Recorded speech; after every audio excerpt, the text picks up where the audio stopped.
This was before the Tinder Swindler. No one knew about that people would go through these lengths to take your money. I'd lost so much money. It was over $250,000 at this point. I so wanted Tinder Swindler too, because there's many more interactions that happened that wasn't part of it. I did confront Simon back in 22 in Israel.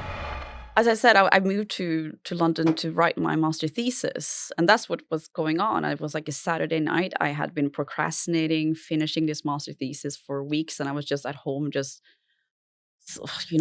bored, actually being on Tinder, like swiping left and right. Come over, Simon. He's 32.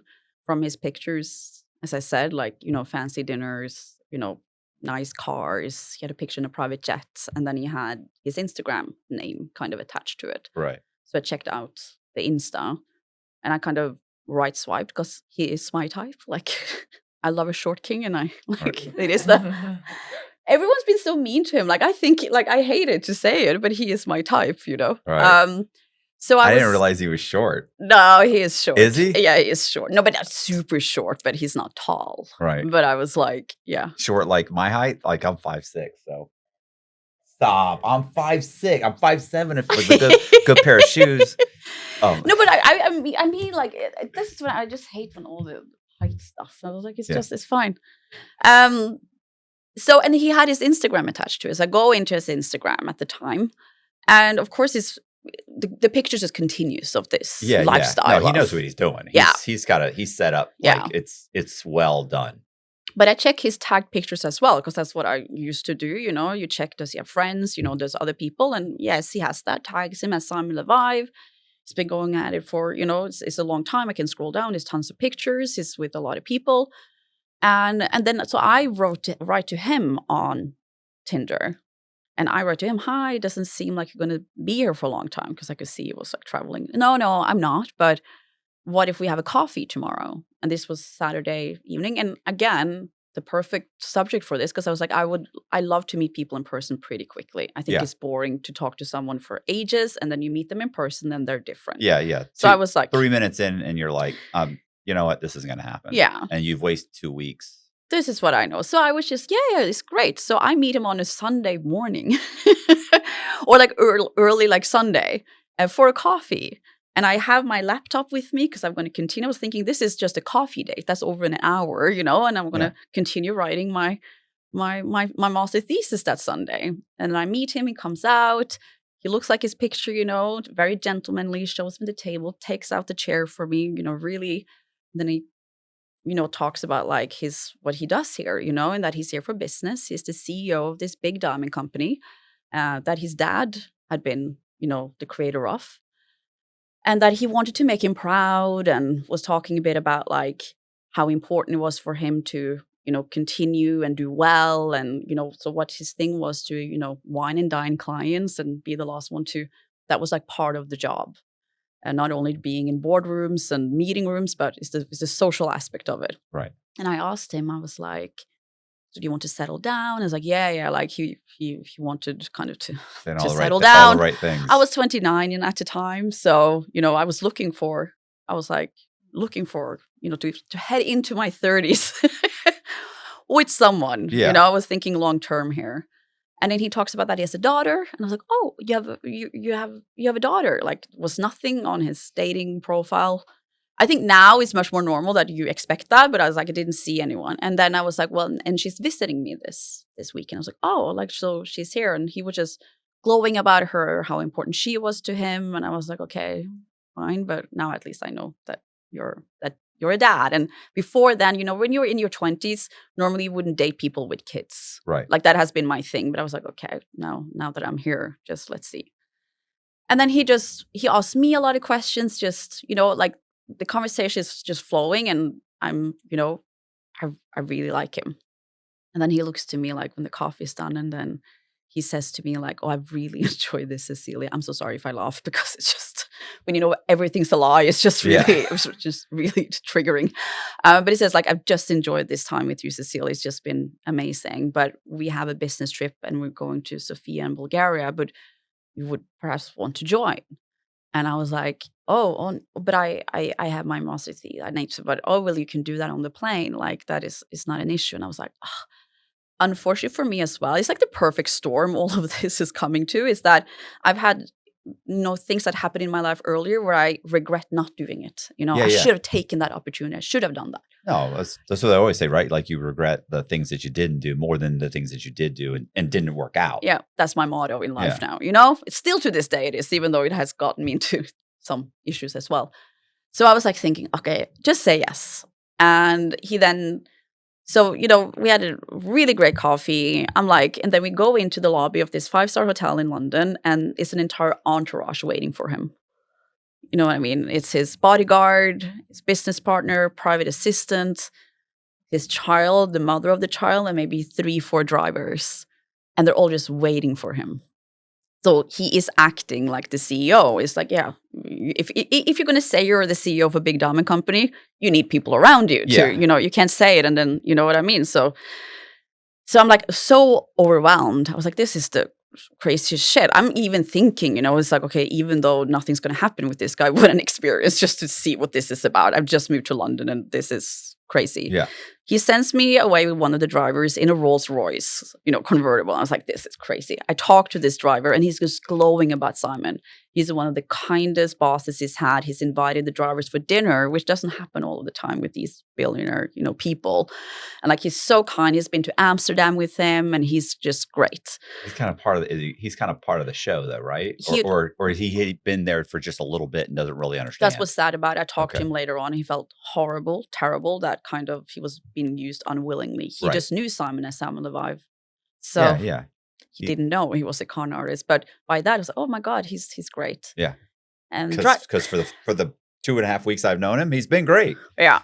He takes me to Selfridges, where they're there at a mall where there's just tons of, he was there to buy then some stuff for his child. So we have lunch there and I'm just sitting there and all around I'm taking some pictures to send to my friends because I think this is just what am I part of? This is, Yeah, this is a huge production. Yeah. Right?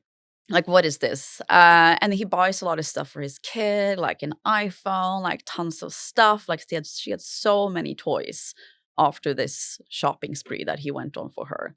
Drives back to the hotel and then we gather everything and then we drive out to this airport.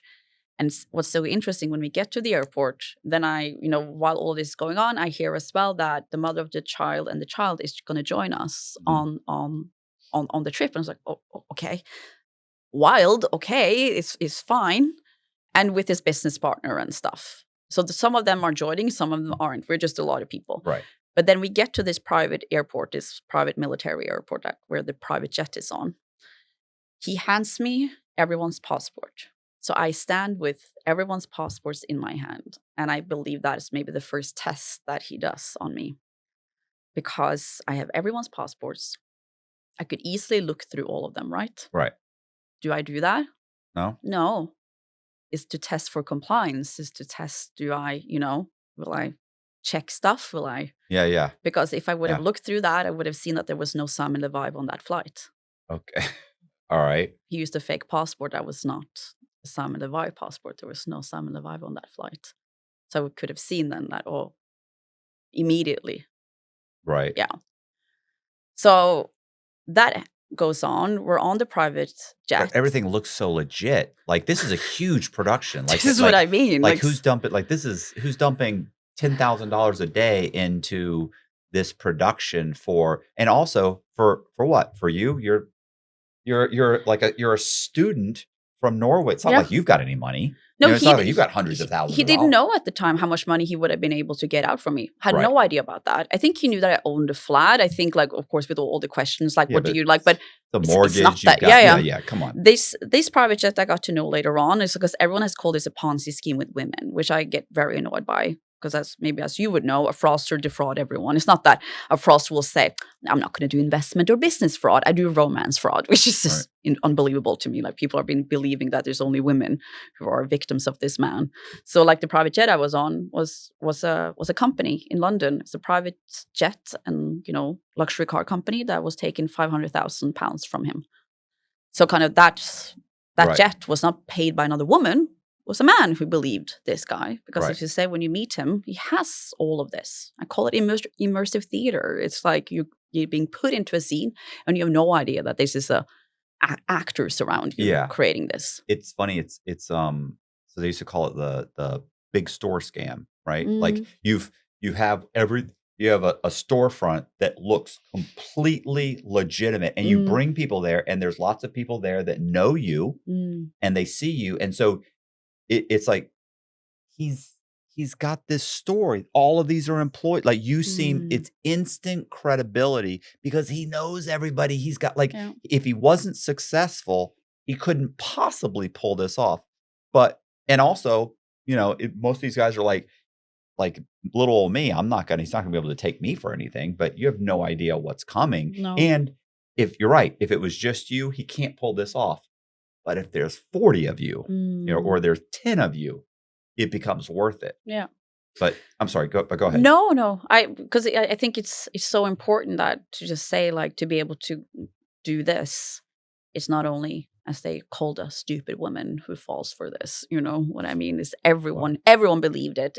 He could go into, a 5-star hotel, hello, Mr. Levive, like what I mean is that everyone believed the act that he was putting up. Yeah. Well, the funny thing is, because I've known lots of con men, and I interview fraudsters,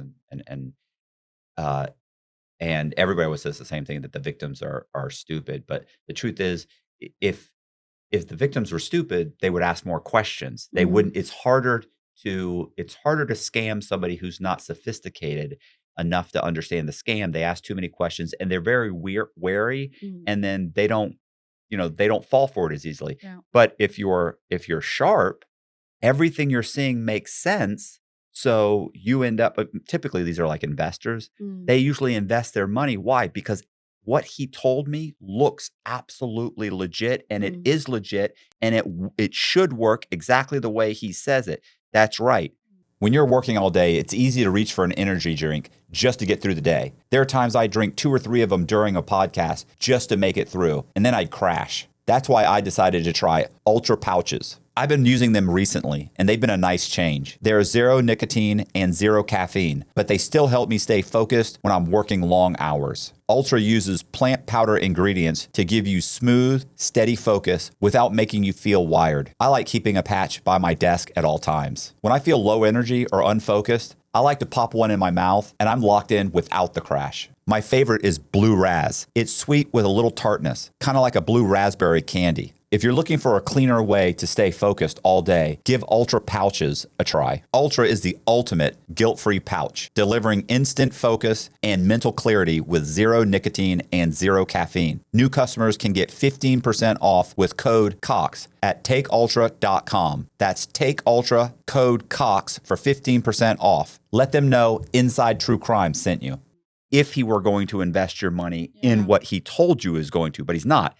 This is all a vehicle for you to give him your money and him tell you he put the money into Forex or this stock or whatever. And he's actually over here recreating this fantastical life for the next victim. And, and then of course they can usually keep you going forever too, right? Because they just say your money's here and it's growing. You made 6% this month, and that's why investment fraud is so sad, right? Because it keeps people going for a much longer period than go years. Than what happened to me, Right? It's like, yeah. So you get on the plane. Get on the plane. Your friends are you. By the way, I love that your friends are like, what are you doing? Like what are you? I always say as a joke, because you need to have some laughs about what happened to you. If not, you're gonna, you're never going to survive then. But as I said, things could have gotten a lot worse for me. Yeah. It could have been human trafficked. Right. So I was like, being defrauded, human trafficked, like what I mean is that it was, I wasn't thinking that clearly. But luckily, I think I felt more safer when I saw women being around, which he knew how to use as well. Right. That there were women there. The private assistant was a woman. The mom, like you felt a bit you felt a bit safer in around that there were women there. So on the flight, everything's fine. I feel giddy. There's the video where I give him a kiss on the cheek. It was like I've always been a person that can, if I feel a certain way about someone, I can I can fall very quickly. It has been all my previous relationships because, of course, I was thinking, how could this happen to me? And I was looking back. Well, before I've been together with someone in 3 weeks' time, and you know what I mean. I love very quickly, and if I can feel and sense a connection, I'm like, I'm yours. So that's what happened in this case. And then we land in Sofia. It was, and then we were going to go and hand in our passports. And then what I think is very interesting is that when we're going to take the cars to the hotel, me and the mother of the child and the child is taken in a car by ourselves. And I've always been thinking about that later on, because this woman was his victim 3 years earlier, Right. That was a pretty bold thing of him to do. But doesn't she kind of back him up? But that's the thing. I think he knew that Right. she would do that. She had proper Stockholm syndrome, this poor woman, because that is his child and she lived with them. Right. So I feel like I can say a lot. You shouldn't even have been there. I think it's despicable, to be honest with you. Yeah. But, so many people have judged me. I'm not the one to judge actually here.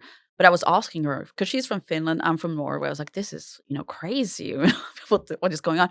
Yeah, I know. But Simon is such a great dad. But I just want to, keep her, the child, out of this crazy world. She's in Finland, but she supports her. And, she had not a bad word to say about Simon. Just think about it later. What the fuck? You're so... You could have given me an out here. Oh my God. You could have just, you'd done something. I could never. That's my own, the reason why I'm in public. I could never do that to a fellow human being. Right. It's not even being woman to woman, but what the... You did need to glow about him. You did need to go about how amazing he is. So that was another person, in this, as I said, immersed with this theater that he's setting up. I was like, oh my God, he's a great guy. I talked to, the driver. He's great with service people, which, means a lot to me. I know he's a great dad and a great human being taking care of. Oh my God, this how is he single? This is amazing. I get I get this. So many great stuff from other people. Is one thing if you can say I'm a great person, but if you hear from others, oh my God, this is amazing. And then get to the hotel. I'm just excited to be alone with him. We talk. He talks to me about that he was the black sheep of the family.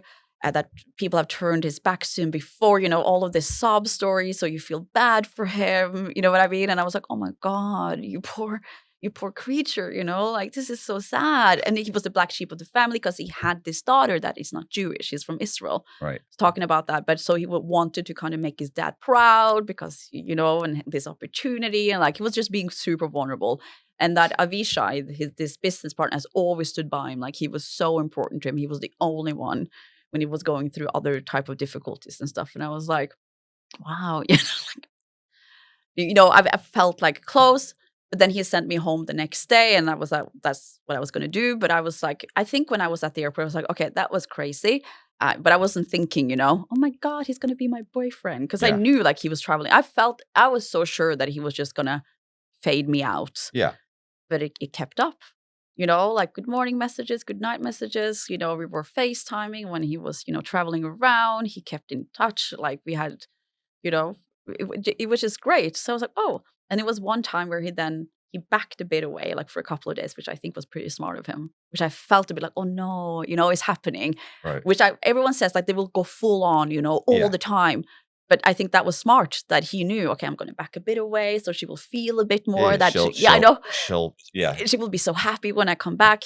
Meet him one time in London again, where I said, I just want you to kind of, be happy, because he was talking to me about why he had the bodyguard, Peter. That's when that came in. The bodyguard, this guy was, it's funny now that I never knew I didn't realize he was so short.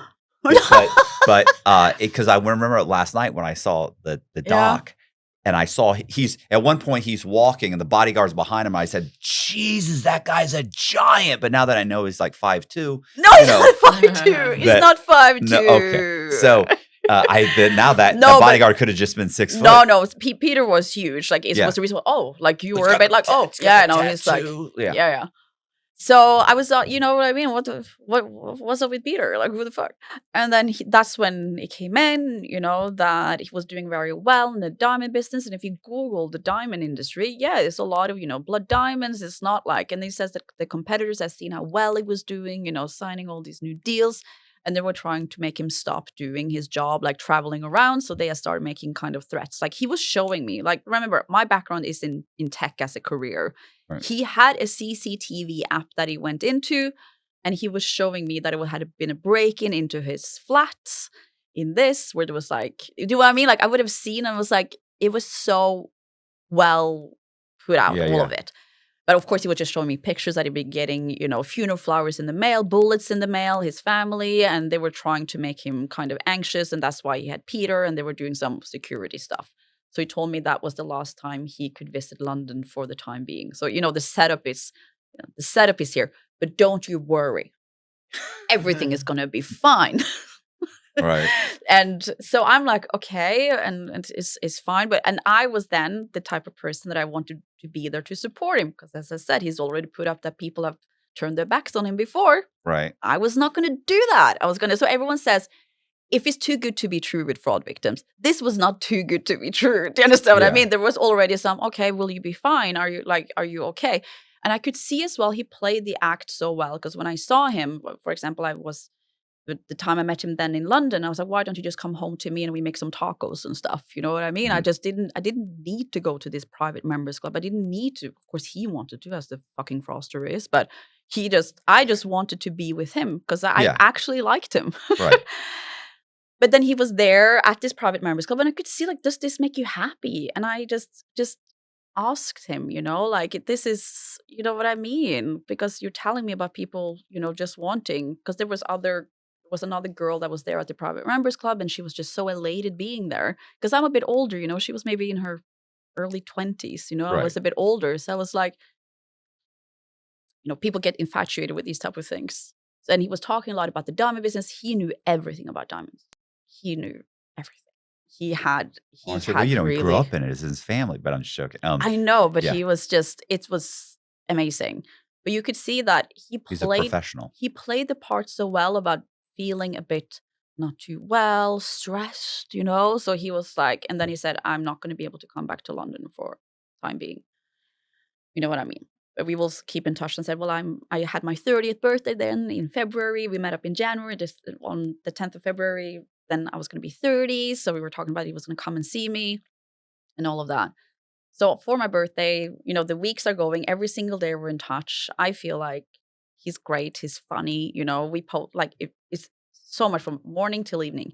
When I think about it now, if you're a CEO of a big diamond company, how do you have time to have contact with me all the time? You wouldn't have time. So that was another one that I was thinking about later on. That I was like, is the reason, do you think part of the scam is that he's dragging out the time period? So that it's like, hey, the longer I have her drag this out and have her invested in me and show that I'm consistent and it's a long period of time, the more she's more pliable will you become, the more invested in the relationship. Because the truth is, you've only seen him a few times. Yeah. I mean, Facebook is not, I'm sorry, FaceTime is not really seeing. It's not really. No. And the other thing is, at the same time, it's his full-time job is doing this. So you're one of multiple other people. Do you think that's why he couldn't spend so much time with you? Because he's actually traveling to other women that he's also doing this with? Yeah, I knew. Yeah. Okay. Figure that out later. Yeah. No, everything you say is so correct. It is the long game, but I think as well that he's testing, you know, as I said, for compliance.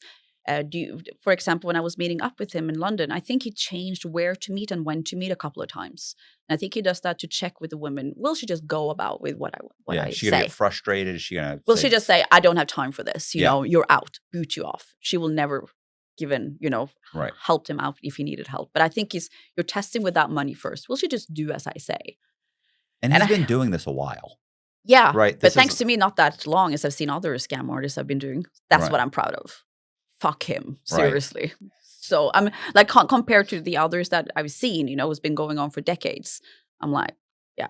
But to me, what I felt so kind of eerily was that a lot of people say to me, your fraud was different. You met him in person, even though it was just for a couple of times. I saw him. Yeah. These online ones, I don't get. But as you say, didn't meet him that many times. I fell in love with him and trusted him over digital means, voice notes, messages, Right. FaceTimes. You know what I mean? I wasn't with him. I didn't live with him. It was not that I was sleeping with him every single night and like we had that bond and everything. So that is how I really relate to the online ones as well.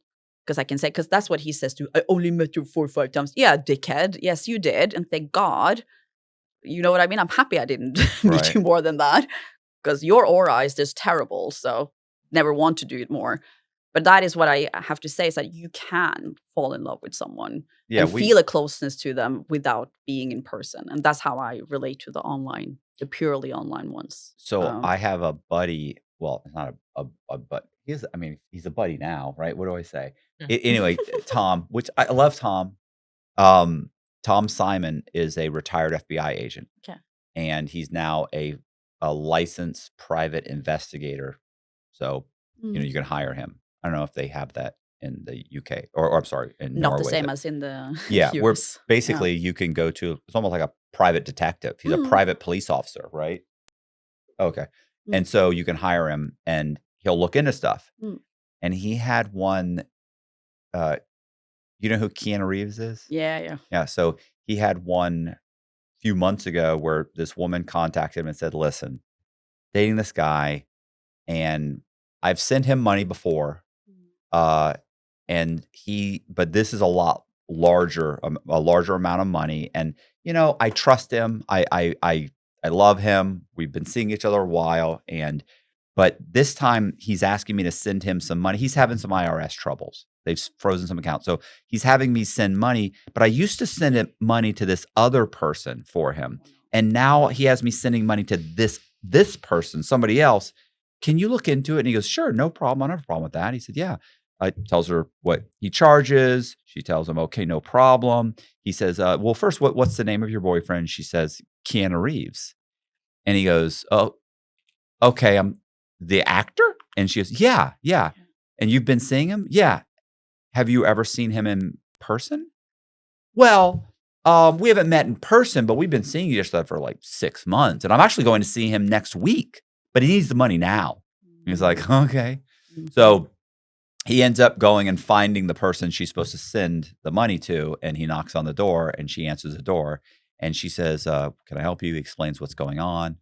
Okay. And she says, yeah, sometimes my boyfriend sends me money and then I send that money here to another place. And he goes, well, who's your boyfriend? And she goes, it's going to sound crazy, but it's Keanu Reeves. And he's like, I gotta tell you something. And she's, by the way, also lent him money. Yeah. He has IRS problems. They've never met him. And this is everywhere. Yeah. And people are, of course, like, oh, this is ridiculous. This is so stupid. What's wrong with these women? Yeah, but it's first of all, it's not just women. No, there's many. This is a 50-50 crime. It's nothing to do with it. This is a genderless crime. It's nothing to do with. And the other thing is that a lot of times they think, well, it's not a lot of money. It's $2,000. It's $4,000. Well, wait a minute.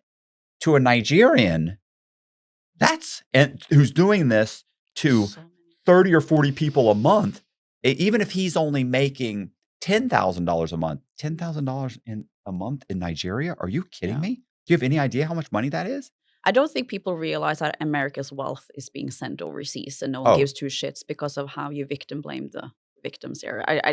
For me, it's atrocious to see how victims of crimes were being targeted by very professional organized criminals are just saying you deserve what happened to you because of that. You didn't, and I have to say, like with language as well, you didn't give away your money. They got stolen. Right. I didn't give away my money. Right. That was not what happened. But I think because that's what the headline says, gave away. Yeah. And then I'm like, then in the consciousness of the public, then, well, okay, then you gave away your money. Yeah. Tough luck then. Instead of talking about it for the issue that is really, it's like, for me, like what happened to me is just a very small, very in-person example of what's happening on an industrialized stage all over the world. But like, I don't think people realize how big of a shitstorm we're actually in when it comes to this type of things. And it's because of how we speak on what this crime is. It's not a violent crime, for example. It has tons of repercussions on people. Well, This is like, I- anyways, well, we I can was gonna- continue- I was gonna later, mention- but I'm like, I was going to mention one other thing is that, it's not stupid people. For instance, Jess has, who used to be her college professor, who's I've met him multiple times, sharp guy. Who's he dating? Jennifer. Jennifer Aniston. No, Jennifer Aniston.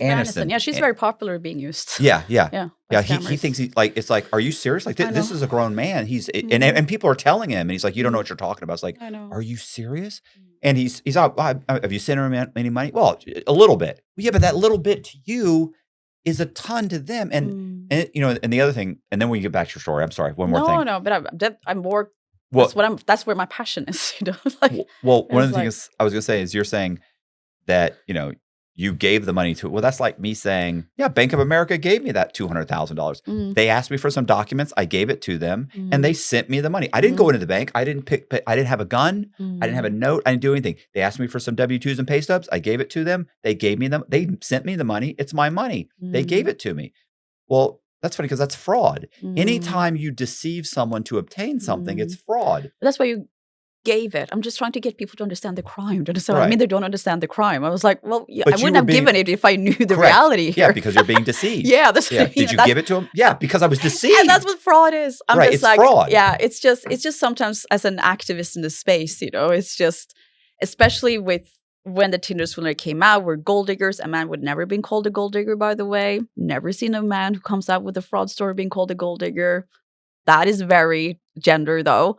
But I feel like Simon is the gold digger here. We always say it, all the victims that I've been speaking to, there's highly accomplished women who either, come from rich families or myself could get more, like have a mortgage, like we've done well for ourselves. He knows how to go after successful women.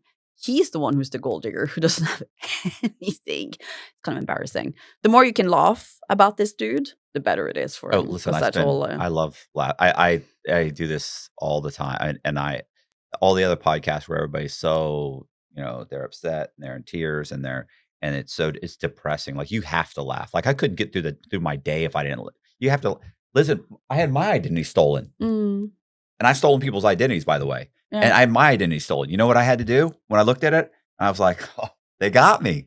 He's good. He's good.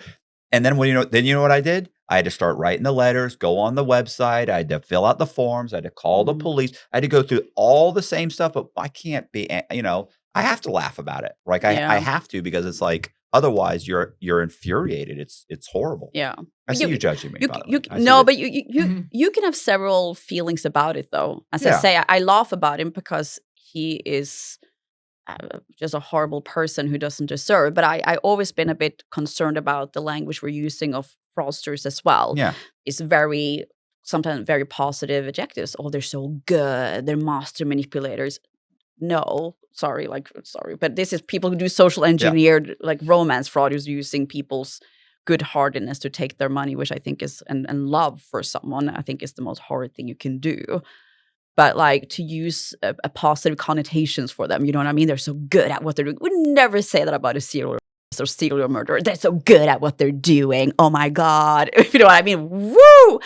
That as well, I think, is making it difficult to take the crime seriously for how awful it really is. Because we're talking about these people like they're amazing human beings, which he isn't. The reason why he could do this is because he's a horrible human being.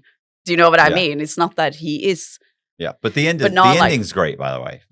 But anyway, so let's get back to, because I totally forgot about the ending of the doc. Yeah. And last night when I saw it, I was like, oh my God, it's a very good twist. Totally forgot about it. It's an amazing twist to great. it. Yeah, I know. But so he's contacting you. He's still communicating with you. He's kind of, he can't come to London. Obviously, we know why. But he's still, there's still all the voicemail or the voice messages, all of the FaceTime, and then at some point, future faking, for example, saying that it starts very early, but as I said, the perfect victim in a sense that I love that because that's what I was looking for. You know what I mean? Like he's looking into the future and see something with me, and I was like, oh, that's very cute. I do the same thing. Right. And then after my birthday, I get like 100 red roses sent to me with chocolate and like a very cute note where he says, "Love you always, your Simon." which is maybe 3 weeks in. And I was like, he didn't say I love you in person, so I didn't take it. But now that I see it now, of course, I knew what he was doing. Then he comes to see me solely, like he didn't have any, I was in Oslo, in Norway, to do some work. And he promised me that he would come and see me in Oslo. And I was like, oh my God, so excited. Was holding off, and some hours were passing and he wasn't coming. And I was like, damn it, like, you know what I mean? He's a busy guy and everything. And then I get waken up by a message that he had come to Oslo to see me solely, like on a private jet, you know? So he's doing things, big grand gestures to show. And he says, I'm a man of my word. I'm keeping, if I say I'm going to see you, even though it's late at night, I'll come and see you. And when he then came, it was right after Valentine. So I gave him a very personal Valentine present, like with, you know, notes that I'd written 10 things that's wonderful about you, and like a book about being in a relationship with a Norwegian. And he was like talking to me about like what he was going through. I could see that I was pretty worn down, which is an amazing. He could be a good actor, you know, because he was putting on a show how he was not feeling well. And I saw him. I felt super connected. And I think after that, that's when they knew. Let's ask her. Right. For it. I think immediately when he got that very personal present, like it's time to put on. I got her. That hooks in. Because it came kind of maybe 2-3 days later, where I got then the audio message that, oh my God, the threats have gotten worse, you know, and I'm not allowed to use my credit card from the security team. And just for a couple of weeks, it put me in a lot of distress. And of course, it's almost like he knew that I was like, but what can I do to help? If you know what I mean? Yeah, it's perfect. I asked what I can do. Yeah. And he asked, oh, do you have an Amex card? I didn't have an Amex card. And he says, well, it's pretty easy to get. You can go in online and fill it out. Fortunately for me, I did that. I asked him, what shall I fill in here? It's like yearly salary to get a platinum card. And he says, we'll put in £200,000. Do you think Amex asks for any documentation? No. Fuck that. I like this, all of these type of, you know, process matters here, where there was many entities involved that I was like thinking back, like where were the friction here? Then I was a UX designer, like what the fuck is going on here? So I got this platinum card 2 days afterwards, very nicely packaged in. You know what I mean? Oh, I know. Yeah. And beautiful service. I know. I owe him $50,000. I know. I was sick. So it was just fucking horrible. So I got this card and I felt happy because I knew I could help him. You know, felt joy and then he started using it immediately. I then head over to Amsterdam to this flat that he says that his family owned the entire block. And this was his hiding place because his enemies had found out where he was living in Amsterdam. So this was him, as I got to know later on. It's an Airbnb. The owners were threatened by him and Simon afterwards. It was horrible, the story they had to tell. But then they found an invoice where I had then paid for a rental of a Ferrari. So it's just like, I just feel like all of these private companies, I understand from the position, they shouldn't care, but we should all care. Someone comes in and hand you a credit card with Cecilie Fjellhoy. Does anyone here look like a Cecilie Fjellhoy? Right. Are you allowed to use this card? And he looks like a very successful businessman. Right. Should you maybe ask if he has another credit card? This is not really what I mean. Anyways, that's just my. So they saw that I had paid for a lot. So when he takes me through here, I hand him kind of the platinum Amex. I don't remember that the time I visited him, where what started all is he was sitting there fickling with his expensive watches. You know what I mean? Everything you think about later on is a setup in some capacity to show that he either has watches or money. Do you understand what I mean? All of these type of smaller things. And then he says, well, he was using the word we a lot. We're in this now. So Amex is going to call you every single day. This is a new credit card and it's going to be blocked for usage. Very weird that he knew that already. Maybe he's done it before with Amex. That was his favorite bank. And Amex has been very quiet throughout all of these years, and I wonder why. It's a very big reason why Amex has been very quiet with everything here. Anyways. And he says then, so, you know, you need to be able to kind of, if it's blocked, I'm going to need you to call them and ask them to get it unblocked. And I was like, oh, you know what I mean? Like, if he was in Cape Town, I had to pretend then that, hi, you know, I'm trying to use the card in Cape Town. Right. Why couldn't they say that I was still in London when I was making that phone call? First of all, ludicrous. Awful. So, and saying like, oh, I'm trying to use 363 euros, you know what I mean? Like, unblock it. And then he said as well, we need to get the credit up. What if I employ you in my company? Biggest mistake of my life, you can say. Right. Where he then says, hires me, pretends to call someone that he puts on speaker, wondering who that person was. He must have had some back men making these fake documents, who then says, I'm going to employ you. And I was thinking, this is a crisis situation. I said, if they call LD Diamonds that he was supposed to be the CEO, I will be in the system. You know what I mean? And I'm just doing this to help someone that I love out of a difficult situation. Right. But that, of course. But he's providing you all the documentation to make it look like you work for the company. Yeah. So I send in those documents to Amex. You know what I mean? But when you then think about when everything comes to reality, those are fake documents that I sent in. Yeah.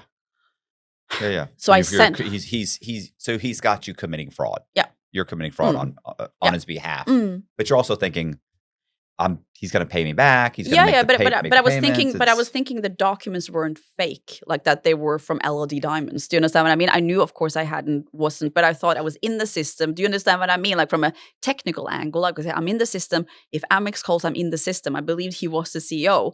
Yeah. And I was like, this is just, but that's what I think is just so horrid with this, is that, of course, we are using our hands and our actions to kind of criminalize ourselves. It's horrible to think about. Like, but if there actually was a company called that, it would.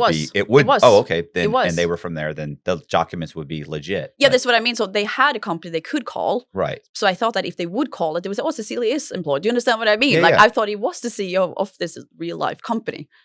Horrible, if you know what I mean. Right. So the credit goes up, and I was just like, in the end, in 3 weeks' time, I got $85,000 in credit. In 3 weeks, without paying a single cent down. Who does that to? What kind of professional bank is giving someone a brand new account $85,000 in credit? Well, but from their perspective, you look pretty solid. You probably have. I was brand new to the UK. Right. I couldn't even get a payday loan. I couldn't even get a normal credit card in a normal bank. Do you understand what I mean? Right, but what are they pulling for your credit? Do you have? Do you understand? But do you understand what I mean? Yeah, but I was brand new to the country. Right. Do you understand how ludicrous it was to give someone that is brand new to the country $85,000 in credit? What I mean is that they are not, from my perspective, they should have gotten a lot more criticism for their actions in this case. But I understand why they haven't been speaking up about this. So after a while, he's using this card as a drunk sailor, and you know what I mean? Right. But using it on things that he said he was, flights for his team, business flights. For his team. Hotel, but the team, like. Yeah. Right. The people that I thought, and that cost a lot of money, and dinners and everything. So I was like, okay, it's fine. And I was thinking, this is just for some weeks. It's just for some weeks. And then the weeks are passing. And then after a while, he was trying to make a payment directly to Amex. That bounces. I talked to Amex. That's bounced. You know what I mean? Like, it hasn't come into our account. And then Simon, of course, says, well, it's back in my account. You know what I mean? All this. Yeah. And then it comes to the point where we need to have a payment down on this card. And, the transfer didn't work. And again, it was going to take several days. And that's when I take up the first loan in Norway. Mm-hmm. So I paid that down. And the minute I paid that down, maybe 2/3, I get a call from Amex that says, we know that you're not the one using your card. And I'm like, first of all, wow. It's so interesting now, because now I work in fraud prevention, and I refuse. It's not that it's suddenly a fraud victim, no matter what, even though a bank is calling them to say, we think you're being scammed. Right. In my case, we know you're not. It's not like, oh yeah, thank you so much for telling me. Like, if you know what I mean. Right. I was refusing, how dare you, I mean, like, no. I paid it down. So they just blocked the card, maybe $30,000 still on it, but kind of, as you can see, it was a lot of money that has already been paid down. Right. And they just blocked it and was just super hostile. And that was it. And then I'm sitting there feeling such a huge pressure on me that what the fuck do I do? He's got this card. Do you call him and tell him, hey, they just blocked they blocked it. You know what I mean? And I don't understand. Like, it's so difficult to see myself from the outside now. Mm-hmm. You know what I mean? Pull the brakes. Take a breather, Cecilia. Go and just be 24 hours by yourself. But this was like a relentless pressure from him 24/7. So I couldn't think straight. So what I did then is that I did what I thought was right at the time, and I offered him my MasterCard, my Norwegian bank MasterCard. Of course, he says yes to that. I visited him then again in He said, Amsterdam. no, I can't do that. You've done enough already. No? No, No. Okay. visit him.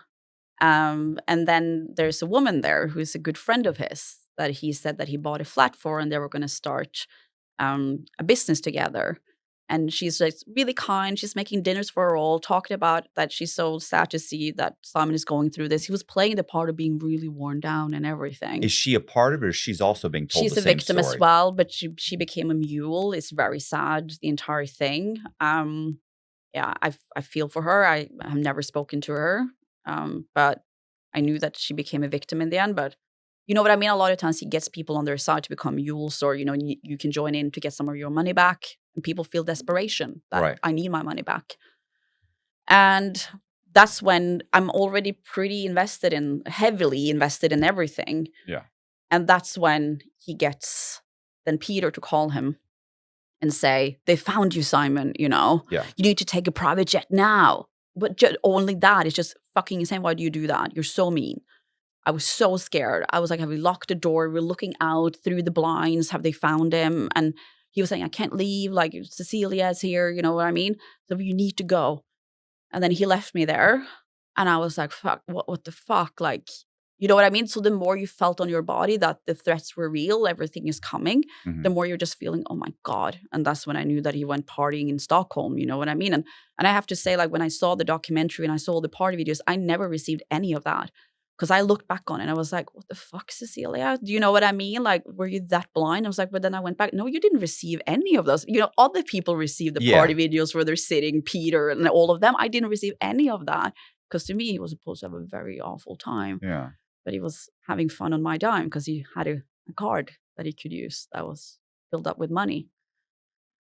And that's when as well, went back home. And that's when it upped with the attack in Copenhagen as well. Right. So he sends you these photos with blood on him where he's been attacked. He's got the bouncers got blood on him, and they've been attacked. And the voice messages from that was just horrible. Like the day after, I was like, and he says, yeah, I would never have asked you for anything, if you thought I was bullshitting you, like I could have been dead right now, like we're in a war, was using very strong words. And I was like, oh my God. And that's when I went into high gear and I think I took up 3 loans in one day. 3 loans that, like, it was just around that time where Amex was blocked, all of that. It was relentless. Like, so I lost most of my money in just some days. Right. It wasn't that it was like something then, and then several weeks later again. Right. It was very quickly because he used so much money and needed, like, from my perspective, tons of money. But for him, like, oh yeah, if you can get a minimum of 10K, most likely 40 or 50. And you're like, what, for a normal human being? That's like impossible to get in some days. But the lending practices in Norway were so easy. I could get like these high interest loans in just a couple of days. Do you have no questions? There a credit system in Norway? Not the same way as here, but my credit was, I had a well-paid job in tech. I could, luckily didn't use any fake stuff for those loans. So no fake pay slips. It was my own pay slips or my own tax return from Norway. And I was making good money and I owned my flat. So that was good too. Right. So I could get. When you own it, you mean do you have a mortgage? Yeah, I had a mortgage, but okay. I was owning. I had. Yeah, same way here. I'm on title. I own it. There's a lien. I have to pay the lien, which is the mortgage. Yeah. But I own it. But I had more of So if they sold it, they would get there. So I was in a very good position where, from a lending perspective, I looked like a safe person to lend to.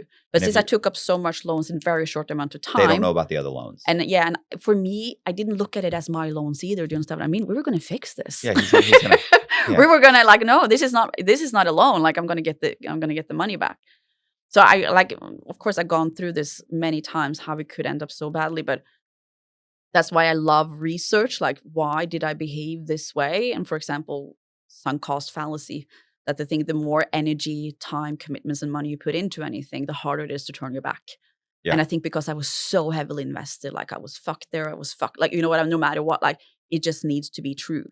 Well, easy. The money needs to come in. It's easy. People that have been victimized, it's easier to you'd think, oh, well, they got their guard up, they'll never be victimized again. It's actually easier to victimize them. Mm-hmm. And people that have already put in money, a lot of times will continue to Yeah. put in money because they think if I stop, I just lost $10,000. Yeah.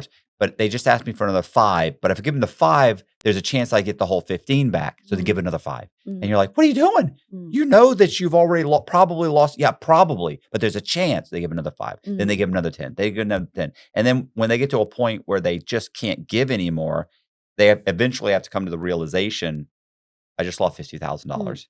Really, it could have been 5 or it could have been 10. I know, but you lost. But now I've lost 50. Most fraud victims, doesn't stop because they realize they've been defrauded. It's because there's no more money left. Yeah. That's the sad reality of it. Like, I couldn't give more money. And that's when he turned. You know what I mean? Like, and that's what's what it takes. There's just no more money. They run you dry, and that's what's left of it. Did you ever see the documentary Bad Vegan? Yeah. Sarma? Yeah, I interviewed her too. Yeah, you did. Yeah. You just couldn't believe, like, and she's so sharp. Mm. She's not, like, she just kept giving this guy money and believing, and you're like, what are you doing? And she's like, I know. But she kept thinking, if I give him this, he was going to give me back this, and he was going to, and so she's just deeper, and deeper, and I call the analogy of like the waiting room, because I need to get people to understand the situation, like the feeling of that you have is almost like, I think the last few weeks when I was still like, just, okay, everything's going to be fine, right? Or just like, that you're sitting in the waiting room, you know that you have to open the door and go into the doctor's office and get the bad news, but it's safer to just sit in that waiting room and to open the door and get that reality. Do you understand what I mean? Like, it's just, you just sit there having a god awful time. That's a better place than to open the door and just know that your life is over. Yeah. That is like, because it is just like your body is in that hot state where you can't think, you're just reacting to orders instead of being reflect over, but like, this doesn't make sense. Well, it's like a defense mechanism, right? Like, very much. It's the psychology of it. I think of, and I always mention this when we go to sorry, my wife Jess is sitting over here. Whenever we go to what is it? Islands of Adventure, or what's the other one? Universal Studio. So, have you ever been there? No, I still want to. You have to go. You have to go. But want to. Here's the problem. Okay. Whoever designed this is amazing. The waiting room, or the lines, because if you saw, they know, if I allow this person to see how many people are in front of them, they won't go on this ride. So you know what they do? They have the first room. It's a decent sized room, and it's got the lines. And you look and you go, there's about 100 people in front of me. And then and there's the door. That must be where the roller coasters are. And then you go, and by the way, it looks like it too, because the people are turning, and you don't see anything past that. So that has to be the roller coaster. And you can hear them, and that's it. So you go and you wait the 30 minutes to get through the 100, and then you get to okay, this is it, right? So you go in that room or that doorway, and as you enter through that doorway and you turn, there's another fucking room. Yeah, I know. And that room is really only maybe half the size. Yeah. And so you go, okay, cool, I'm good. And then you go through that one and you wait, okay, well, it's only 15, maybe 20 more minutes. You wait 20 more minutes. And then, but it's right through there. That's got to be the roller coaster. So you go through there, and no, there's another room. And it's by the way, they're shaped differently. So you don't really notice how big that room is. It might be like an L shape, and you're like, oh no, I go here and turn here. That must be where it is. So you go there, and then there's another room. And you get in that one. And then by the time you've waited an hour and a half, when you finally get to the next room, which is huge, you realize, I don't have a choice. I've already invested an hour and 45 minutes into this. This one looks like it's about 45 minutes, but I've wasted an hour and 45 minutes if I don't go ahead and wait another 45 minutes. And now it's 2.5 hours of waiting. You never would have waited for.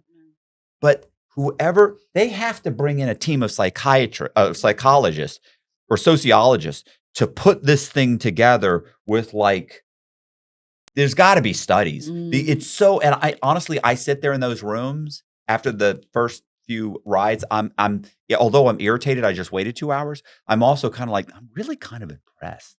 Like, this is really amazing. It They is. really got us on this one. The other one was questionable. This Mm. one's good.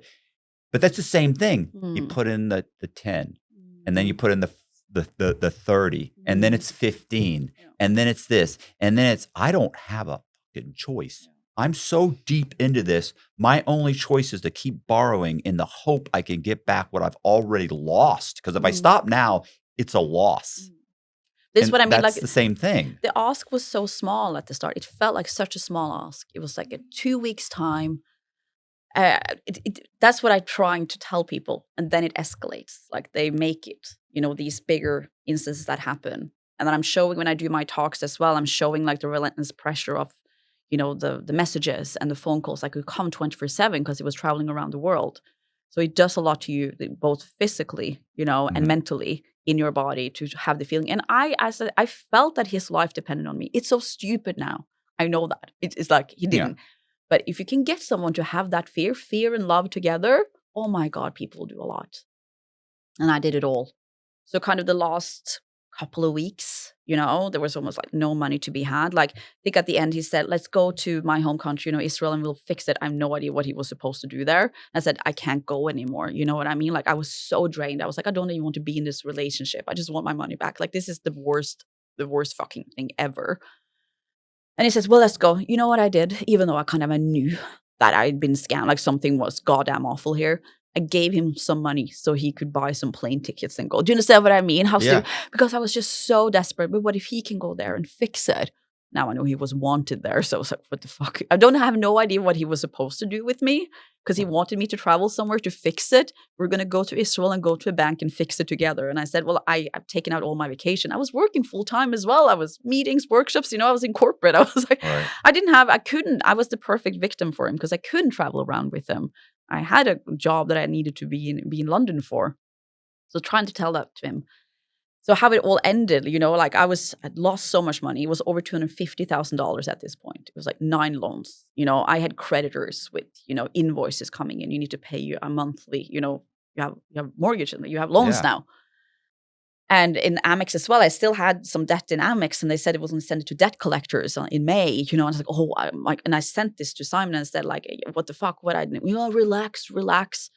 And he had this big deal he had been working on. That's why he was going to buy a hotel and everything. And it was like, and he said to me, it was like the last evening, the evening off, where all of this was going to come together. It was like the night till the 1st of May. So it was like this holiday in the UK.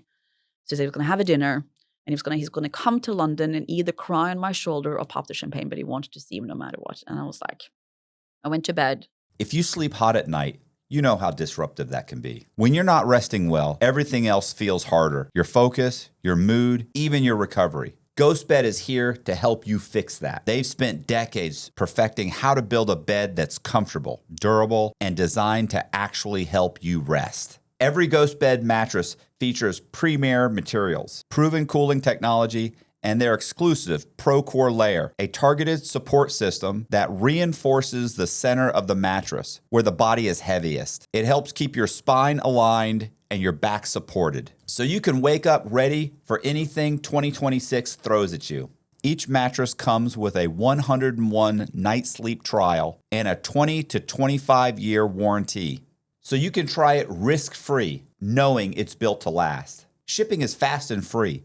Most orders arrive in 2 to 5 days. GhostBed has great prices to begin with, up to 50% off comparable brands. And Inside True Crime listeners can get an extra 10% off site-wide for a limited time. Just go to ghostbed.com/Cox and use promo code Cox at checkout. That's ghostbed.com/Cox, promo code Cox. Upgrade your sleep with GhostBed, the makers of the coolest bed in the world. Some exclusions apply.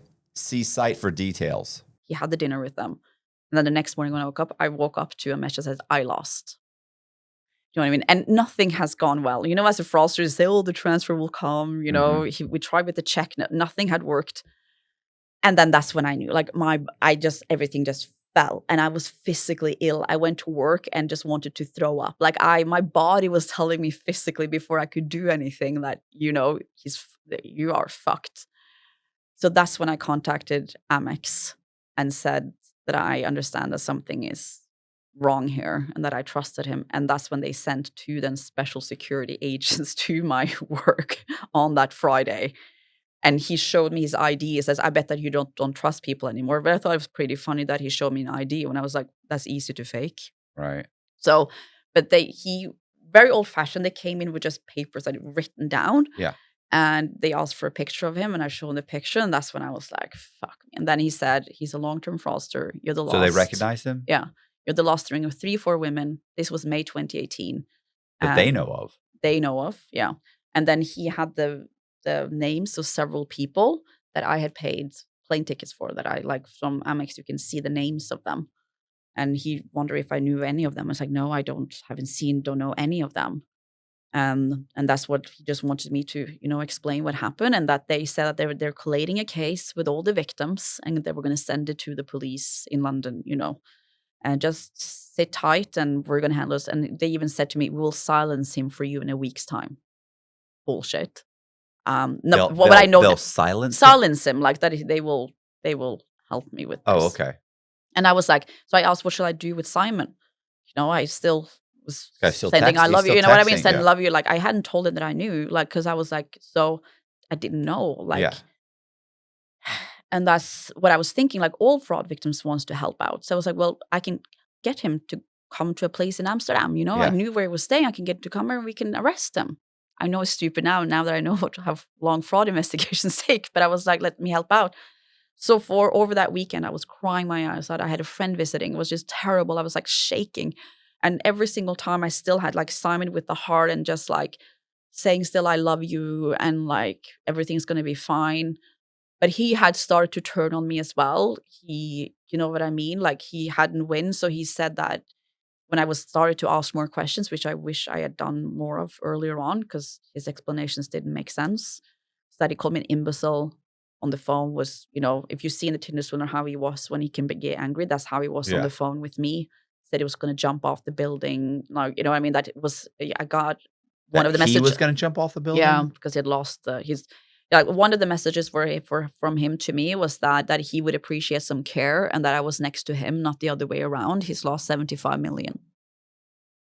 And I was like, do you know what I mean? So luckily for me then, my detachment with him has started to come already. Because as I told you previously, I've just had great relationships. I've never had a boyfriend talk to me like that. I was like, you're not my boyfriend anymore. And I already had said, I don't want to be in this. So for me, it wasn't that I was continuing like an abuser. I wasn't allowing myself to be talked to like that. And I was like, I wish I would have asked more questions. And then he would have maybe perhaps shown that side of him earlier on. So he was not my boyfriend. I went then back home to Norway because I had nothing in London, reported him there. And that's when I blocked him. That's when Peter wrote to me, you blocked Simon, he's wondering why. Mm-hmm. And that's when he made the threatening voice note to me, like for every action is going to be a reaction. And then when I started doing some, because I was wondering who was this woman that I met in Amsterdam, like who was this person? So I contacted her on Facebook because I was like, I found her because I had made a transfer from me to her for $2,500. So I had her name. Right. And I found her and I was like, that's the girl. I've sent her money. And she must have gone straight to Simon to ask why Cecilie. But I didn't write anything in the message that I knew that he was defrauding me. It's like, hi, were you the girl in Simon's flat? But she contacted him immediately. And that's when I got like this email that was just horrible. We know you, your friends, your family. Back off. Don't think you're Sherlock Holmes. You can play with fire, but you will get burned. Very threatening. Like, this is not a threat, but a warning. Do you understand what I mean? Just god awful stuff. He knows he knows how to skate the line, kind of, right? Yeah. So, and what he called you at your mom's house, right? My phone, my mobile phone, and then I blocked. Thought it was like your mom's. No, but he knew where my mom was staying. He had all my passport information. He knew my flight. He knew everything. Right. And at this point in time, I didn't know what he was capable of at exactly that time. I was like, and I wasn't as scared for him, but I knew he had other people around him. So we know you, your friends, your family. Yeah. I was like, this is more than just him. What is going to happen here? But luckily for me, I was like, what the? You did this? Fuck. Like, you know what I mean? I was more angry than sad. And anger, I feel, fuels you in a much better way. Sadness makes you feel sorry for yourself and pull you, poor me. And I was like, what the fuck? he messed with the wrong woman. I was livid. And so when I understood the horribleness I was in, for example, when my mom, she was the one who I was put into acute psychiatric ward because the relentless pressure from my creditors and everything that I kind of had done to myself. And I think that's what I think is so sad with fraud victims, that, we done this to ourselves. Right. Taking up the loans, transferred, just going by with it. There's a lot of things that you need to deal with. So I was going through all of that. Acute psychiatric ward. My mom was handling all my finances. What a woman. You know what I mean? Contact. And she said they're gonna hunt for these money, Cecilia. You know what I mean? I had to sell the flat. And that's when I was like, when the police was just, this is just a boyfriend who tricked you, you gave away, kind of that type of feeling. I went to the UK police as well when he made the threats against me. But you know what I mean? I could just sense that this will take time. Mm-hmm. That's when I then went to the Norwegian newspaper and I was like, just to be believed. Because I felt people were like, I was like, I was in a private jet. Yeah. I've never heard of a fraud case like this. I've heard about the Nigerian princess. You go to Western Union, you send away some cash. I never heard. This was back in, before the Tinder Swindler. No one knew about that people would go to these lengths to take your money. As you said, what did he get back from taking me on that private jet? How would I know? Yeah. How would he have known? So that's when they were the ones who were like, oh, the day after, what is this? You know what I mean? And that's when I sent over. And then I got from one of the men from Amex, he called me, the special security agents, because he wanted to give me some answers, which I appreciate from him. And he gave me Shimunhida Hayut. And he said, please Google that name. And that's when I found the Finnish article from 2015, where he had then defrauded 5 people from Finland and had been in prison for 2 years there. And everything kind of made sense. He's a convicted fraudster. Right. He's a criminal. How much did you get from them? I think it was up in the hundreds of thousands there too, but that was 4 or 5 in total. I think he learned from his mistakes there. Right. Too many victims in one country. If you stay put in one country, the police in the end will get you. Just jump around and no one cares. This is what I hate. And from the Norwegian journalists, they got the court papers. So that I got all the victims' names. And I Googled all of the victims' names. And on Facebook, then that name popped up. And then I saw that was the woman that was on the private jet with me. And I was at work that day. And I was like, it's so disappointing in so many ways. And the women has been more disappointing, not like that, than the men, If you meet someone like her and you would be thinking, you were a victim too. Yeah. Why wouldn't you want to protect others? And why were you there? And I spoke to her later on because she was very upset with me. And she said, well, there were so many women there that weekend. I couldn't, warn them all. And I said, but why were you there? Right. You shouldn't have been there in first. Right. Like, well, at this point, she's being taken care of by him, right? She gets some money. Yeah. Benefiting from the scam. Yeah. So it's advantageous for her to continue to help facilitate what he's doing. Yeah. So there's a lot of things that you had to deal with. And then the first Tinder Swindler then comes out. And That's the article, right? That was the article. And that was more like a scrolling documentary, kind of was like a very new way of telling a story. Okay. So that's how it got viral, where it was like the normal virality, where it's big in Germany, and then we got people from Brazil, like that's how it was. Right. And were these interviews with you? Yeah. Okay. So that's the first question that journalist asked me, is that she asked me, it's me back in 2018, just like, why do you want to tell this story? Right. And I just say to her, like, I don't really want to tell this story. And that's like it was out of desperation. I haven't been able to talk to tons of producers and directors. Do I want to tell my story? Is it worth it? I was like, I want to catch, like, he's traveling around, and with how many others will he do this to? So in half a year's time, they made that. And he came out, and that's when he had to go into hiding because people were looking for him. And that's... Oh, that's when the one... what is the woman... Eileen. That was the article. Like, that's my boyfriend. Yeah, that was the article that saved her, kind of.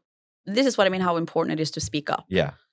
There's many ways why I shouldn't have spoken up. Like, my Google search were never the same again. The amounts of commentaries about me and Pernilla on what type of women we were, is horrible. So like, but we do it because it's the right thing to do, because we knew the police wouldn't do their job. Right. And we could see that. we can see that nothing has helped to catch him. Yeah. If you're going to put yourself out there, you're going to have to get thicker skin. You know what I'm saying? Like Oh my you God. very quickly, you have to realize like Very quickly. people are say all kinds of horrific things. You Yeah. know? Yeah. Yeah. So she sees that Mm. she contacts you. No. She contacts Pernilla, I think. Oh, okay. Not exactly. Oh, that's right. She contacts her first, but Simon's got her. He's saying it's all lies. It's a spread by my enemies. These women were paid to create this false narrative. It's all lies, and she plays along with it. She's like, "Oh, okay, yeah, everything's good." And then takes his clothes, and then in the end, kind of he's arrested for the use of a fake passport. So what happens? How does she tell that part? Sorry, real quick. So she realizes, oh no, you're a scammer, but she also knows, and she's already lent him money. And how much has she lent him? I think it was $140,000. God. Yeah. And so she's thinking the one thing she knows she can get to from him is that he's got a ton of designer clothes. And so he's in hiding. So he's at the rate this guy's spending money, he's going under quick. So I think that's what's so amazing. Is like he didn't put anything aside. Like he didn't put anything aside. I keep thinking like, bro, you can't think this is going to go on forever. That's just what I think is so interesting with him. I believe it must have been some, but like he was using the money. Yeah. You know, he was using the 250,000. So like I know that there was no money that he was holding off to it. So I would have seen that if he was just sending suddenly a larger. No, he was using all of it. What is done, we've been trying to find. But yeah, she just was thinking, if I could get some money back, you know, I have at least his designer clothes are real. His watches are fake, but the clothes are real. Right. I paid for a lot of that. Like it was Gucci. I was like Burberry. Like he went on. Like I had that in my that I paid for. So all of these clothes have value. So she was thinking, we're desperate. We're all desperate when it comes to that. And she was like, at least I have an upper hand now. He's in hiding because of the article. And like, if I can then have the upper hand now and kind of get the clothes from him. So she got the clothes from him, met up with him, got the clothes, and then she got back home safely, and then she started selling it. Right. And he was hoping to get the money for it. But what I mean is that what I think is so interesting to see is that how important it is with several people. You know, if we hadn't gone public, she wouldn't have been able to do that. It was because he was in hiding. Yeah, it's kind of he always had the upper hand, and suddenly he had nothing. And then we can see how small and miserable he is when he can't take advantage of anyone. So for me, that was an amazing ending to the documentary. Yeah, I love, I think it's like to see someone get back at him, and like that's how these type of people need to lose. They need to feel that someone is defrauding them back. You know, that's what was he? Because the messages he's sending her, and it's so funny because it's clearly not an act at this point for him. Like you can see him. He is going through this emotional roller coaster. He's begging, he's pleading, he's furious, he's threatening, he's apologizing, and this goes over weeks and weeks or months, and then eventually he actually ends up in like a boarding house or something, or a hostel. So he ends up in a hostel, and it's like. It's like it's a 1-star hostel. But wouldn't you think that you would be embarrassed over that? Isn't that awful that most people, after you're being made a laughing stock of the entire world, you wouldn't want to be seen. Yeah. Well, and you would think that, but you have to understand he has no empathy. I know. So he doesn't. But it's a big ego. Like he does. Your ego got a proper hit there. The thing is. No, I know what type of person he is. He doesn't care, but I love most people would be, oh my God, this is embarrassing. I'm going to hide away forever. Yeah. But yeah. The thing is that for him to have kind of just blown through all that money, and you can see he's blown through it. Like he's on yachts, he's on private planes, he's on the amount of money that people, I don't think people realize how expensive it is to live a lifestyle like that. To live that. Yeah. And so the money's gone super quick. But the other thing is, you doesn't need to do that, right? Like the amount of insecurity that he has to have in order for him to have to create this complete illusion just to get the admiration of these people around him. He deep down must feel so small. Like, does it make sense? Like Yeah. the insecurity that you're willing to rip off all these people, which you don't care about them. I get that. But the fact that you're willing to get millions, because let's face it, the estimate's what, like $10 million he's gone through of all these people, these women. You've come up with this scam. You've been running it for years. You're to get all this money, to live this lifestyle, to impress these people that don't even know you. And it's to create this fiction, like he has to be so overwhelmingly insecure. And then he's begging her to send him just a little bit of money so he I can at know. least not have to stay in this shithole. We just And want a lottery ticket. I yeah, think that's just one a of lottery. I Yeah. know. No, it's just I mean, it would those were so pathetic. And I was Mm. thinking, it really was like it was great. Of course, the better end would be he gets 20 years.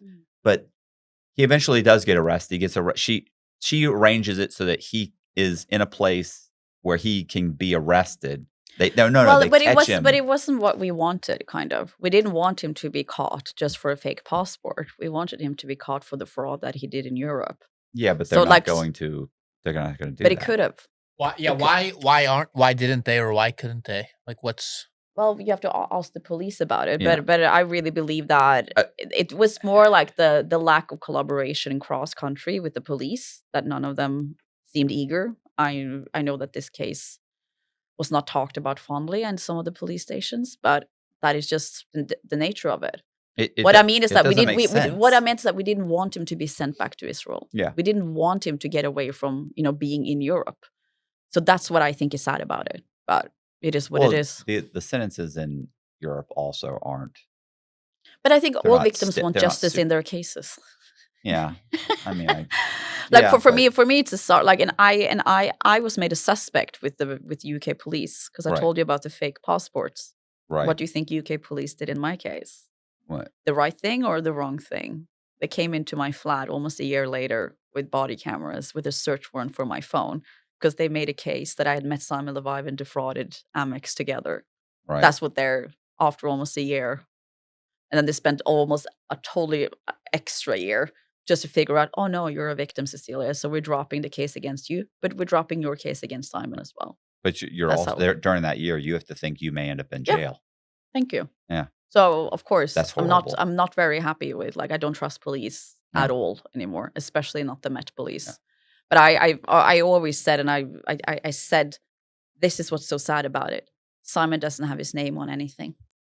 The Yeah. fingerprints was all mine. But I think, like, what we know about romance fraud now, they said that they were not going to do the same thing. But so when he was arrested in Greece for the use of the fake passport that you see in the documentary, Mhm. I didn't get any information about that because I was a suspect with him.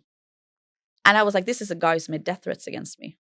And you're telling me now that I am not being viewed as a victim in my own case anymore. So they took that away from me. The entirety of being viewed as a victim, the police took away from me. So when I always say, like, victimhood or being viewed as a victim and, like, oh, you need to go into survivor mode, but I mean, like, for a lot of fraud victims, we need to even fight to be viewed as victims. Right. A lot of people don't view us as it's a victimless crime. You did this to yourself. So I'm always trying to say it's so important that when I talk to, victims of this crime, I said, you are a victim of a horrible crime, but it's difficult to get justice in this. There's too many of us for the police to kind of take all cases on. And I can say, I'm with you.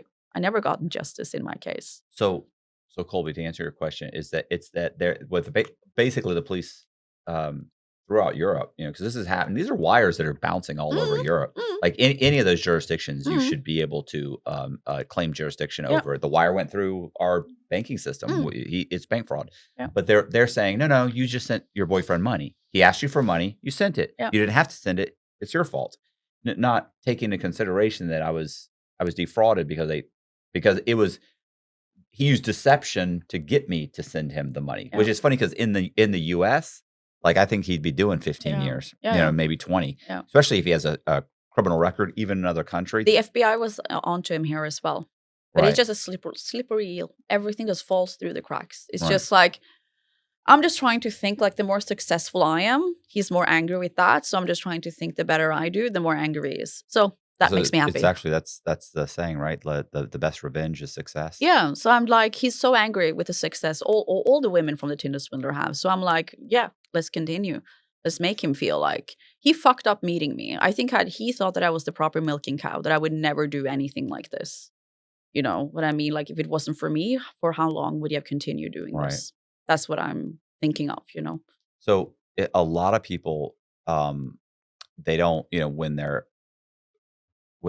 taken advantage of and they become a victim, a lot of people they don't want to come forward. They don't want to say anything, which is what you're saying. And by not doing that, then you're just passing it on. You're just allowing them to hit another victim and another. I know. And we do a podcast called The Murder Men, and where we talk about serial killers. And there's multiple times when two things happen. One, like the police they don't follow up a lead, so that person could have been caught here.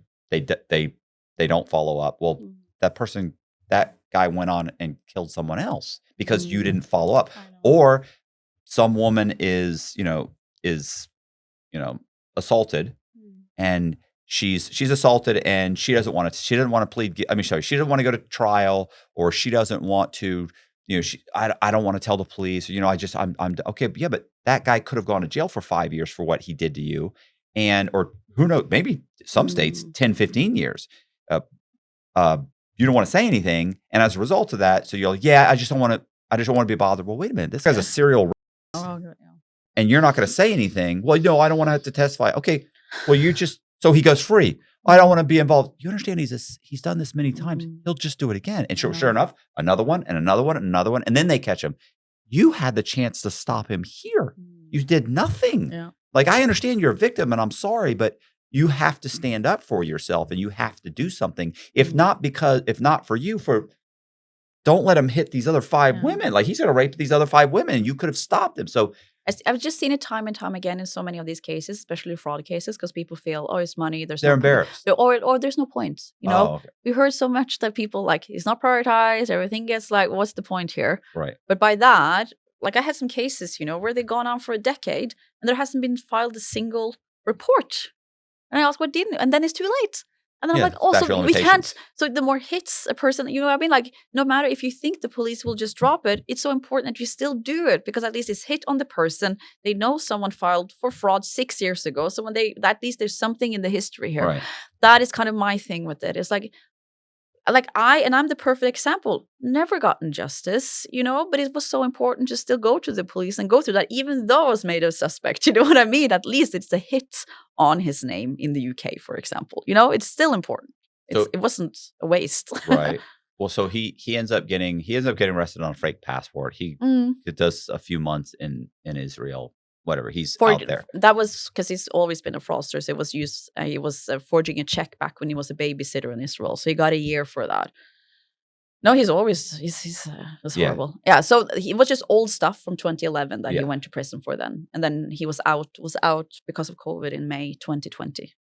So you're now doing you have a series called what's it called? Love Con Revenge. Love Con Revenge. Is it on Netflix? It's on Netflix. Yes. Yeah. How is it? First season, second? This is second season, right? It was first season. Oh, this is first season. Is there going to be a second season? We'll see. Oh, okay. It's funny because probably 6 months ago or something, my wife and I watched several episodes. Yeah. And there's a woman that's like an investigator, right? Like she follows Brienne. Yeah. Yeah. She follows them around and God, what was it? There was one guy. You guys kind of confront him. Yeah. It's a lot of what it makes me think of? Dirty Johns. That's what I always think of these guys. Yeah. Is that they'll meet some woman and then they run up their bills and then they take off and kind of leave them behind, and then you guys track them down. But it was a lot more serious than that, though. Like, I think the one where we had Ricky that kind of lied about him being a prestigious army veteran, which he wasn't at all, Right. and that his best friend had died for him in battle. And his best friend had a family, and he needed to support that family. Oh, that's a great story. And that his dad, and if it was true, his dog had cancer. It's just serious fucking shit. And so that's what he did. horrible. So yes, we did a confrontation. Why I wanted confrontations in this one is that I did confront Simon back in 22 in Israel. And for me, that was so amazing because as I said, I just blocked him. I never talked to Simon after everything what happened because I was like, you're a fraudster. You lied to, like, there's nothing you can say. No, she's not gonna. Yeah. But then there was a documentary being made in Israel with Kate Conlon, which she defrauded as well. And then there was this host of this show. He was known for doing this kind of confrontations with these criminals. Mm-hmm. And I was like, oh, again, my motto was I would rather regret doing it than not doing it. So I did confront him. And I was just so amazing to stand in front of him with a film crew and see him just yelling all of the profanities because he doesn't have any back. You know what I mean? He's just a liar. Of course, I didn't confront him with the notion that you're going to say, oh, I'm so sorry, Cecilia. Like, that is not why I do it, is to show, like, look at who I am right now and look at who you are. And that's what I want. So that's why we were doing confrontations. But Simon is a special type of person. Simon loves to play it up. Most, as I said, fraudsters are not scary or dangerous, they just walk away. Ricky walked away. We did it the same with Dorian. That was the fake doctor. Oh yeah, so sad we watched story. That one too. Yeah, that was so sad story. What I mean is, like, anyways, these are just horrible people. Yeah, but you can see from when we filmed that they just walk away. Simon was the only one that yelled back and created a scene. So, like, they are just different types of personalities. I think I found the worst of the worst when I first met, because the other ones walked away and are more, callous and like this, don't want to deal with it. But yeah, that show is just amazing because so many people reached out to me after the Tinder Swindler and was like, how did you do it? How can I get justice? How can I, get a Netflix documentary? I want to do the same thing as you. It empowered people to stand up against people who have wronged them so much, and they might not get justice in the justice system. Like, they're not going to get the police to take them seriously. But I want these fraudsters to be scared that they might end up on Netflix. right. If there's one in-person fraudster that might think, oh, I might do that. That might happen, and you're not going to do it happy. That is what I wanted with the show, and just tell more stories that these are people that exist in all communities. They will lie about anything to take your money. And be careful. You're the Chris Hansen of fraud, right? Well, like, yeah, I love that. That is insane show. Yeah, I've watched that when I was younger. Oh my God. It's like, but what I mean is that I just want to show the realities of what they do to humans, and this is a much more serious crime. As I said, we can laugh about it, but I think it's so important to have that seriousness about it, like the long-term consequences it has for humans. For example, that take out their 401k, take out their pension, then they get a tax bill on top of that. They lose their houses. I lost my flat. It's like, marriages gets broken up, bankruptcies. I had to file for bankruptcy back in 2020. I haven't been able to have a credit card for 6 years. Today is the first day where my bankruptcy is off my files. Like, hopefully I can finally have something on credit again. Do you understand what I mean? It's just, and for example, mental health and money issues as well. When you finally have tons of debt, you've never been put into this category of this bad person who can't handle their finances. It does a lot to your self-esteem. So I'm trying to get people to see the bigger picture. Like, the finances is one thing, but it's about trusting yourself again too. As I said, I've been a good picker of men. I had great relationships, and suddenly, like, what happened there? Like, how did I go so wrong? Well, he would have been a great pick if what he was telling you was true. Yeah. What I mean is that I think and trusting yourself with finances, like the decisions you're making, is just so many aspects of it where you have to forgive yourself and rebuild your life. And that takes so much longer because of the financial and, the practical issues that you end up being in. It's just a nightmare. It's a proper nightmare when this happens to you, when it's so much money that it changes your life. That, like, when you look at I looked at the debt and I was like, my life is over. Yeah. That is what I thought. Well, it wasn't though. Yeah. It just it wasn't. It feels like it back then. Like, is there anything that the Netflix doc didn't show, or is there anything that happened since then? No, I so wanted Tinder Swindler too because there's so much that just was on the editing floor, or like afterwards, this horrible creature. I think there's many more interactions that happened that wasn't part of it. But for me, overall, it told the story pretty good. But it's so much that has happened afterwards. As I said, he's been out since May 2020.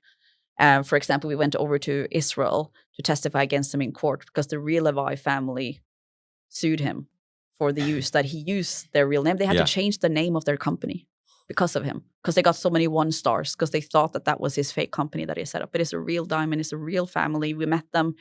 We made a bracelet with them like back in the day. So it was like we were like really try to help them out, to say that he said, I just changed my name to Levive. Everyone can do that, Right. Well, as I said to you, I have the documents from LLD Diamonds that I was employed by. So as on his email signature was president of LLD Diamonds. So it's like we had a lot of documentation. Unfortunately for us, that got dropped as well. So it's like, but that is kind of where I feel is that we've been trying to get justice, but I feel like we need a second part. We'll see if we ever get it. But I feel this guy is in the end, at some point, it's his name's out there. It's just going to get worse and worse. And like, let's face it, being a con man, there's no retirement plan. No. And eventually he'll run out of people, or he'll get too old. He'll get and he'll end up. There will be a time when he looks back on the ruin of his life, and he'll realize he has nothing, and he's just destroyed, and he'll die a miserable existence. Yeah. And he's just miserable right now as well. So I'm like, I'm pretty, I get some tidbits about, so happy about to hear how awful he's doing. So, but yeah, for myself, like, because when everything started with this, I started a nonprofit for romance fraud victims. So if people need any support or help, or if they have any loved ones that they feel are in a romance fraud and they don't know what to do, there's a lot of resources on that site. It's called lovesaid.org. So people can get practical help, and we have a lot of things that people can read and learn more about romance fraud on there. So that's what I'm most proud of, because that was like when it happened to me, I had nowhere to go. So this is an organization that is specifically for romance fraud victims. And I came out with a book last year called Swindle Never After with Pernilla that people can read more about. And that's even more about the behind the scenes stuff, about like wasn't in the documentary and stuff, but as well with expert opinions. As I talked about the sunk cost fallacy, I care so deeply about how we humans react a certain way because we're just humans. It has nothing to do with intelligence. It just works. And yeah, and I'm online on Cecilie _ on Instagram if you want to follow me there. But yeah, if you want to see what I'm up to, and there might be some more TV in the future. You never know. You can see. Hey, you guys, I appreciate you watching. Do me a favor, hit the subscribe button, hit the bell so you get notified of videos just like this. Also, if you want to follow Cecilia, go into the description box. We're going to leave the link to her book, and we're going to leave the link to her website and all of her socials. So you can go there, you can follow her, and you can check out everything that she's doing. Once again, I really do appreciate you guys watching. Thank you very much. See ya.